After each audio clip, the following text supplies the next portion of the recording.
வேளாண்மை செய்வது இழிவல்ல, வேளாண்மை செய்வது தொழில் அல்ல, நம் பண்பாடு.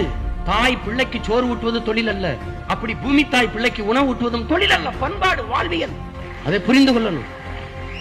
வேளாண்மை செய்யறதுக்கு ஏன் வெக்கப்படுற? எதுக்கு வெக்கப்படணும்? 10 மாடு வச்சுக்கிட்டு ஒரு தம்பி ஒரு நாளைக்கு 30,000 சம்பாரிச்சுக்கிட்டு இருக்கான். ஒரு முருங்கை மரமும் ஒரு பசுமாடும் இருந்தா அந்த வீடு கடைசி வரைக்கும் வறுமையை சந்திக்காதுங்கிறான். எங்க இருக்கு பொருளாதாரம் தெரியாம சாராயத்தை வித்து சாராய பொருளாதாரத்தில் நம்மளை சாடிச்சுட்டு இருக்கான். ஆகாய விமானத்தில் பறப்பது என்பது, விண்வெளியில் பறப்பது என்பது வளர்ச்சிதான். ஆனால் விமானத்தில் பறப்பவனுக்கும் பசிக்குது, அவனுக்கு நீரும் சோறும் பூமியில இருந்தா போகணும். அதை கவனத்தில் வச்சுக்கணும். இதெல்லாம் என்ன நினைக்கிறான்? காசு கொடுத்தா கடையில காய்கறி ஃப்ரெஷ்ஷா வந்துருது. ராஜா, கடைக்கு காய்கறி எப்படி வரும்? நீ ஆளுநர் ஆயிரு. நாட்டின் பிரதமர் நரேந்திர மோடி கையெழுத்து போட்டா கத்திரிக்காய் வெண்டைக்காய் வராது ராஜா.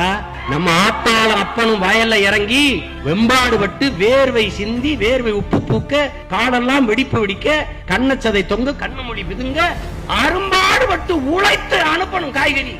ஆடு மாடு என்னங்க மாடு வளர்க்குறது? தயிர் போட்டு நல்லா சாப்பிடுறது, நெய் போட்டு தோசை திங்கும்போது அது எப்படி இருக்கு? எங்க இருந்து வருது ராஜா? பால், நெய், தயிர் எல்லாம் குழாயில வருது. நீ திறந்து வர குழாயில தண்ணியே வராது. நான் எத்தனை காலமா பேசினேன், ஒரு நாள் தண்ணி இல்லாம குடத்தை வச்சுக்கிட்டு தெருவில் தெரிவா, அன்னைக்கு மூஞ்சி மங்களா வரும்னு பல பேருக்கு வந்துச்சு. கார் 3 கார் வாசல்ல நிக்குது, டெவலப், வளர்ச்சி. கார் முழுக்க பெட்ரோல் டேங்க் முன்னுக்கு பெட்ரோல் இருக்கு, டீசல் இருக்கு, வளர்ச்சி. ஆனால் வீட்டுக்குள்ள இருக்கிற குடங்கள் அத்தனையும் காலியாக இருக்கு, வறட்சி. கவனத்தில் வச்சுக்கணும்.